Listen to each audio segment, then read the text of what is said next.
अस्सलाम वालेकुम जी। पाकिस्तान में डॉलर की जो कीमत है वो आसमान को छू रही है। इसके पीछे जो बैंक्स मुलविस थे उनमें 8 बैंक्स का नाम स्टेट बैंक ने नेशनल असेंबली की कायमा कमेटी में पेश कर दिया है। इन बैंक्स ने होश के नाखून नहीं लिए और एक माफिया और कसाई बनकर आवाम की गर्दनों पर जिस तरीके से इन्होंने छुरियां चलाई हैं वो जब आप देखेंगे तो हैरत के समंदर में मुब्तला हो जाएंगे। इन बैंकों में national bank of Pakistan, Habib bank limited, United bank limited, ABL जिसको अलाइड बैंक लिमिटेड कहा जाता है, बैंकल हबीब, मिजान बैंक, स्टैंडर्ड चार्टर्ड और हबीब मेट्रो बैंक शामिल हैं। ये जो 8 बैंक्स के नाम मैंने आपको बताए हैं ये इनिशियली इन्वेस्टिगेशन के बाद इनके नाम सामने आए हैं, जबकि इन 8 बैंक्स के अलावा और भी बहुत से बैंक्स हैं जिनके नाम मुस्तकबिल करीब में सामने आएंगे, जिन्होंने एक माफिया का किरदार अदा किया और डॉलर की उड़ती हुई उड़ान को मजीद 4 चांद लगाए। ये इनकी नाअहली या नालायकी नहीं है बल्कि इन्होंने दानिस्ता तौर पर इन बैंक्स ने ये तमाम तर मामलात किए। इन 8 बैंक्स के अलावा कुछ एक्सचेंज कंपनीज भी इस घिनौने काम में मुलविस हैं जिन्होंने इस बहती हुई गंगा में हाथ धोए। स्टेट बैंक ऑफ पाकिस्तान के गवर्नर ने यह बताया कि पाकिस्तान में 3 तरीकों से डॉलर जो है वो मार्केट में आता है। नंबर 1, इंटर बैंक्स में जो इंपोर्ट और एक्सपोर्ट की मद में जो खरीदो फरोख्त की जाती है उसके जरिए से डॉलर मार्केट में आता है। नंबर 2, फॉर्मल वे है जिसमें हुंडी या हवाला है जो कि गैर कानूनी भी है, जबकि जो तीसरा है वो मनी एक्सचेंज कंपनीज हैं जिसमें आपको या मुझे अगर कोई डॉलर्स चाहिए या हमने कोई डॉलर्स फरोख्त करने हैं या हमने कोई खरीदने हैं तो उस सूरत में ये तमाम के तमाम डॉलर्स मार्केट में आते हैं। हुआ कुछ यूं कि इंटरबैंक में अगर डॉलर की प्राइस 220 रुपए से स्टार्ट हुई है और एक ग्रुप के 2 बैंक्स ऑलरेडी मार्केट में मौजूद हैं तो उन्होंने क्या किया कि एक बैंक ने उसकी सुबह प्राइस लगा दी 224 रुपए, उसी ग्रुप के दूसरे बैंक ने उसकी मार्केट वैल्यू रख दी 228 रुपए, जबकि उसी को देखा देखी जो तीसरा, चौथा या 5वां बैंक था उन्होंने उस डॉलर की प्राइस उस दिन की 232 या 236 रुपए कर दी। यानी कि एक दिन में सुबह, शाम और दोपहर में 8 से 10 रुपए का इतना बड़ा एक डिफरेंस आया। और पीछे आपने देखा कि मार्केट में डॉलर की प्राइस अगर 236 रुपए है, 238 रुपए है या 230 रुपए है, लेकिन वो आप जब ओपन मार्केट में लेने के लिए जाते थे तो आपको वो डॉलर प्राइस जो है वो तकरीबन 250 रुपए की मिल रही है या 245 रुपए की मिल रही है। यानी कि जो इंटर मार्केट में डॉलर रेट चल रहा है उससे भी 10 से 15 रुपए ज्यादा ये एक्सचेंज कंपनीज और ये जो बैंक माफिया है ये कलेक्ट कर रहा था।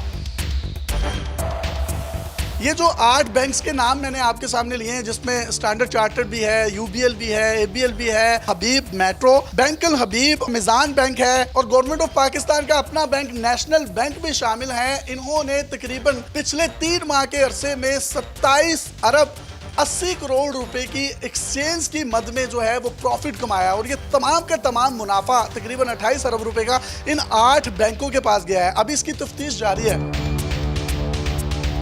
3 माह में इन 8 बैंक्स ने अगर 27 अरब 80 करोड़ रुपए का एक खतीर मुनाफा कमाया। इन्हीं बैंकों की पिछले एक पूरे साल की परफॉर्मेंस देखी जाए फॉरेन एक्सचेंज प्रॉफिट की मद में तो वो तकरीबन इतनी ही बनती है। यानी जितना इन्होंने 90 दिन में मुनाफा कमाया वो ये तकरीबन 365 दिनों में कमाया करते थे।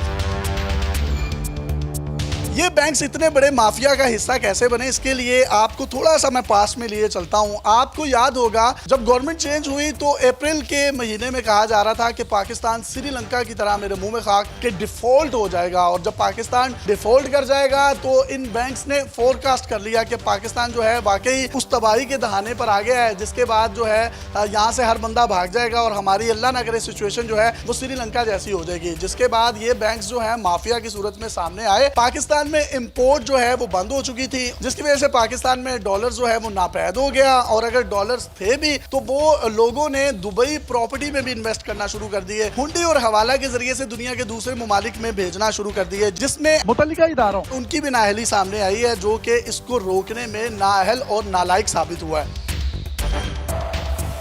इन बैंक्स को जो रेगुलेट करता है वो स्टेट बैंक ऑफ पाकिस्तान करता है, मिनिस्ट्री ऑफ फाइनेंस करती है, जबकि जो मिफ्ता इस्माइल साहब हैं जब उनसे इससे मुतालिक सवालात किए जाते थे तो वो ये कहते थे कि ये मार्केट फंडामेंटल्स हैं और मार्केट फंडामेंटल में इकोनॉमिक फंडामेंटल्स इसी तरीके से चलते हैं। जबकि जनरल बाजवा साहब की अमेरिकन एक ऑफिसर के साथ मुलाकात हुई तो तब आपने देखा कि डॉलर की प्राइस जो थी वो 214 रुपए पर आ गई। तो ये कैसे मुमकिन है कि जब एक दिन आपके डॉलर की कीमत 228 या 230 रुपए हो और उससे अगले ही दिन या 24 घंटों के बाद वो डॉलर की कीमत एकदम 214 रुपए पे आ जाए। आपने खबरों में भी सुना कि 4 रुपए आज डॉलर की प्राइस बढ़ गई है। आप शाम की खबरें सुनते थे तो आपको पता चलता था आज 3 रुपए डॉलर की कीमत कम हो गई है। एक दिन में 10-10 रुपए डॉलर की कीमत भी बढ़ी, यानी कि इसको कोई लगाम देने वाला नहीं था। ये मसनूई तौर पर पाकिस्तान के खजाने और पाकिस्तान में महंगाई को परवान चढ़ाने के लिए इन बैंक माफियाज ने जो अरबों रुपए कमाए तो कमाए, वो तो इनके खिलाफ जो कार्रवाई होगी या नहीं होगी इसका फैसला तो गवर्नमेंट ऑफ पाकिस्तान करेगी। लेकिन उसकी वजह से जो महंगाई का एक तूफान आया है, गरीब आदमी जो पिस कर रह गया है, जो 2 वक्त की रोटी नहीं खा सकता, और रोटी से याद आया 25 रुपए की रोटी होगी है। नान जो है वो 25 से 30 रुपए में आपको मार्केट में मिल रहा है। हम जब छोटे थे तो यही नान हमें 2 रुपए में मिलता था।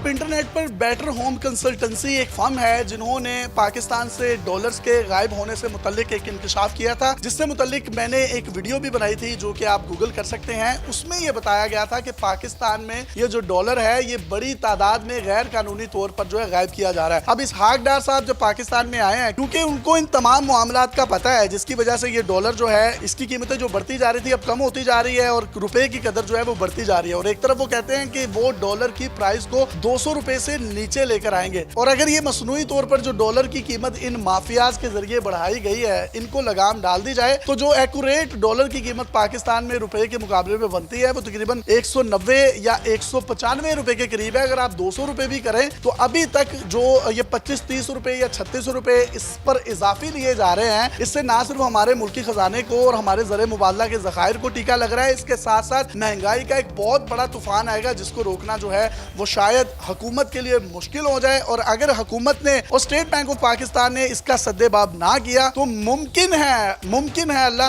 ना करे पाकिस्तान डिफॉल्ट की तरफ चला जाए। अपने मेजबान को इजाजत दीजिए। देखते रहिए डेली पाकिस्तान।